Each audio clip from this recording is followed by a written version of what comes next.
You're watching Training Camp with Adam Marburger, exclusively on CBT News.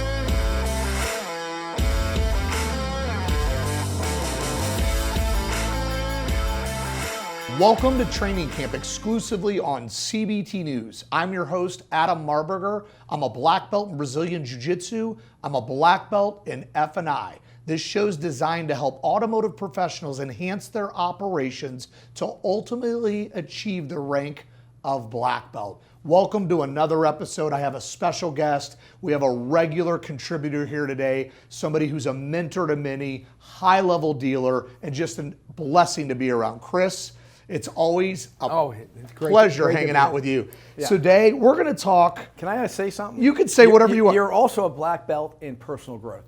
I try. Yeah, you definitely are. I try. Yeah. You know, here, my goal is to be a little better today than I was yesterday. And let's go right into that. So, Chris, you've had a really successful career. Like, really. Like, you've done things most probably will never do. But you seem so humble in your approach. And you continue to work on your craft and grow and grow. I mean, you can retire if you probably wanted to, right? So why are you still doing what you're doing today when you don't have to? This business is such a wonderful business.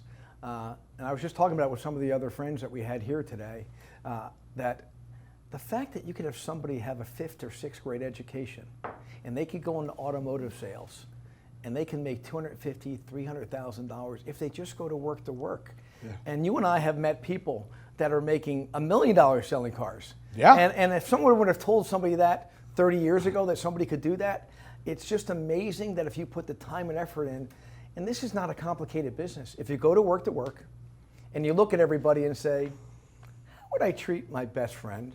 How would I treat a family member? How do I want them treated? If I know my product, if I just keep in touch with people and I just care about somebody, and then every day I go to work and I learn and I want to improve and I have an open mind, as long as it's in alignment with the values that you have, and who you want to be and who you want to be known for, this is a pretty simple, we complicate it sometimes.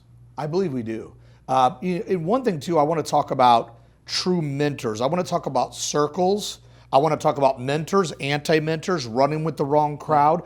I remember years ago, 2019 in August, I was going through some things in my life. We won't need to talk about them all on the show. We don't have enough time for that. But I remember looking up to you going, I wonder if Chris will return my message. I reached out to you and asked for some help and mentorship. Mm-hmm. You immediately responded. You wanted nothing in return, and you gave me some of the best advice. So let me ask you a question. How many times has that happened along the way in your career to where maybe you're just paying it back, right? How many people have helped get you to where you are today? Well, I had 2 people that really stood out to me. The first dealer, well, actually 3.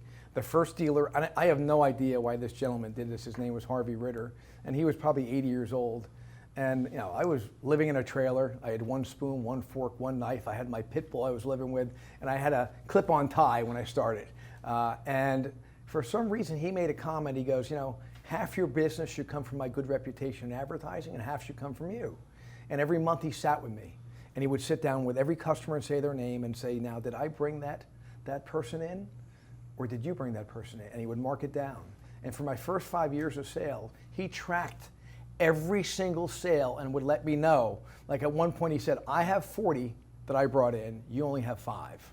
And he programmed my mind, consciously and subconsciously, that I always have to be looking to prospect and have to be finding other vehicles in the household, year, make, and miles, because I wanted him, he took interest in me and I wanted to make him proud. And it took me 3.5 years until I was at that 50-50 mark of bringing my own people in. Wow. And I know that if I didn't meet him, I wouldn't be where I am today, because when I ran my first dealership, that's what I did. I just thought that's how you ran the business, that you had to train people to prospect and bring people in.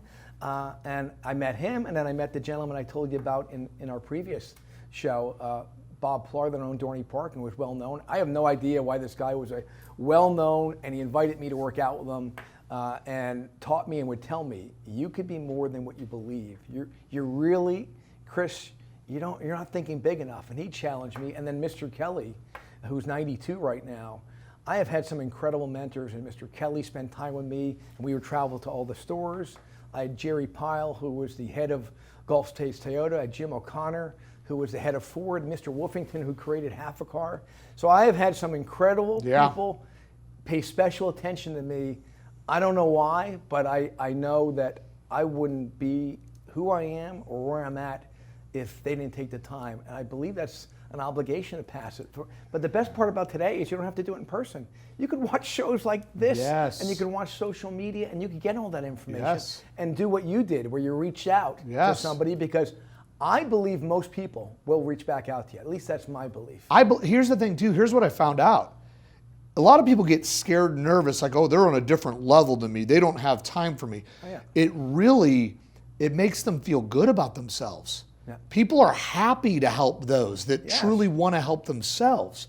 And so I challenge for anybody watching this show and you see somebody in automotive that you aspire to be more like, don't be afraid, don't be shy, raise your hand. You might just find your new mentor that'll help take you to levels that you can't get there on your own, because it does take a village. Yes. We can only get so far by ourselves.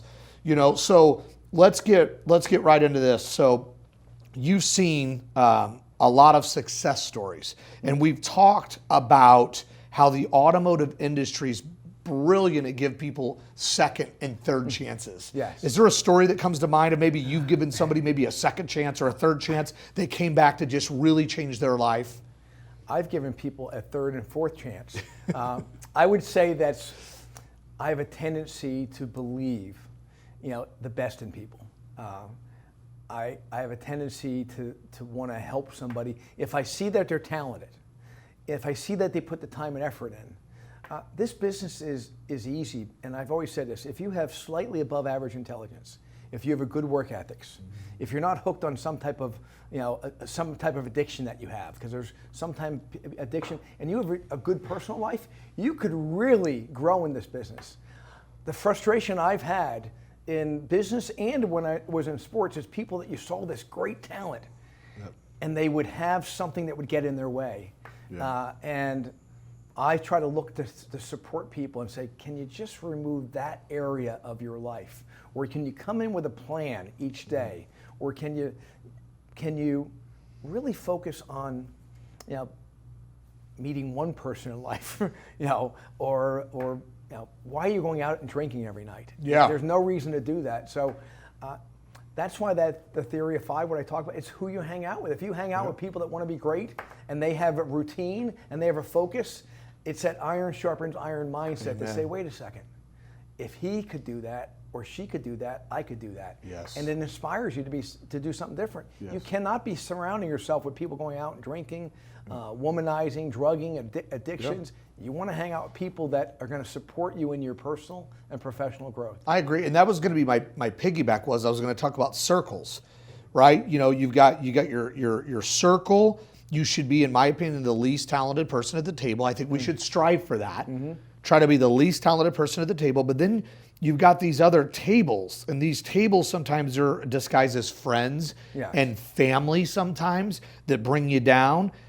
What advice can you give to somebody? Because I've had to actually cut people out of my circle. Yes. I've had to cut people out and learn to love them from a distance. It's not easy to do because I used to be a people pleaser and I never wanted to let anybody down. What advice would you give somebody maybe who's in their mid-20s or early 30s that's coming up into management and they have the ability to be great, but maybe they have to struggle with cutting certain people or things out? What advice would you give that individual? I've lived by the statement that people will treat you the way you allow them to treat you.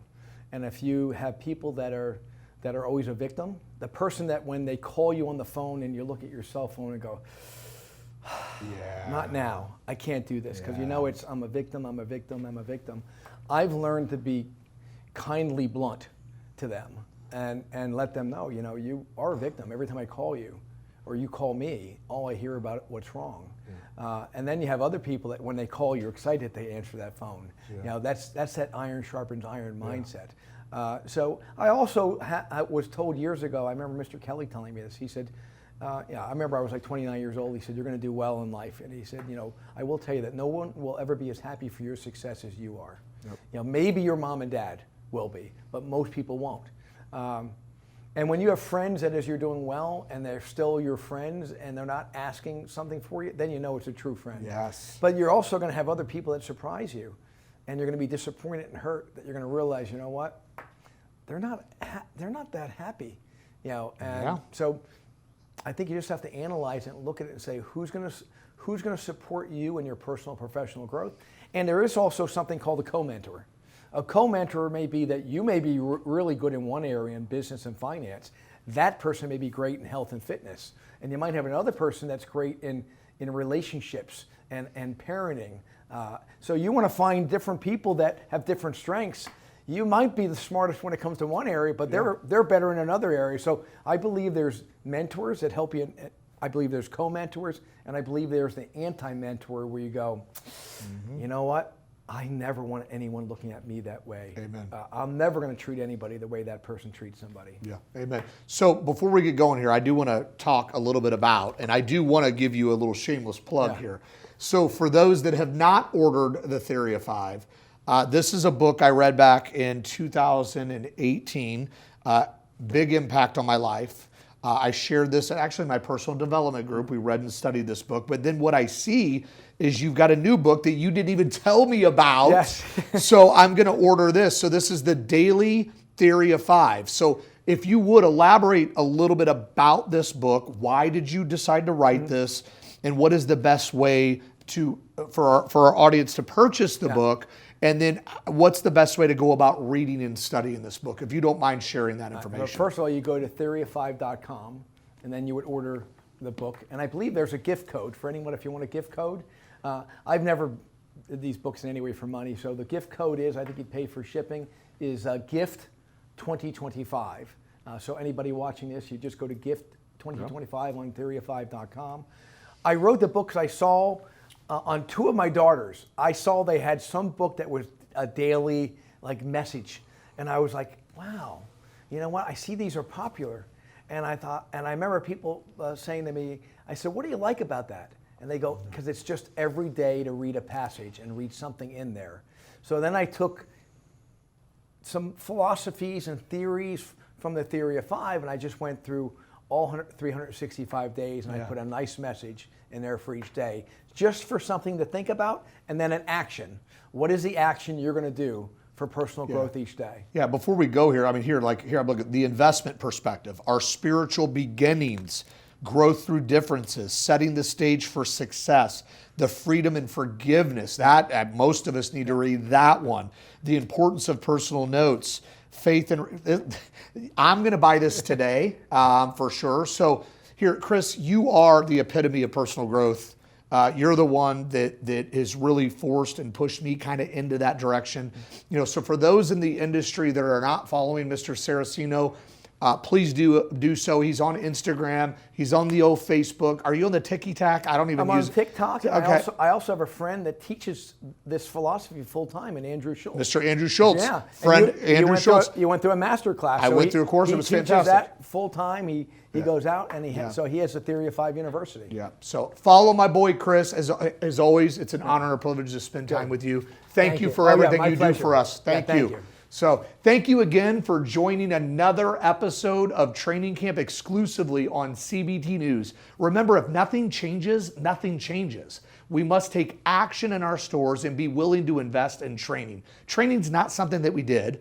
It's something that we must do on a consistent basis. My final thought is this: fights are never won in the ring.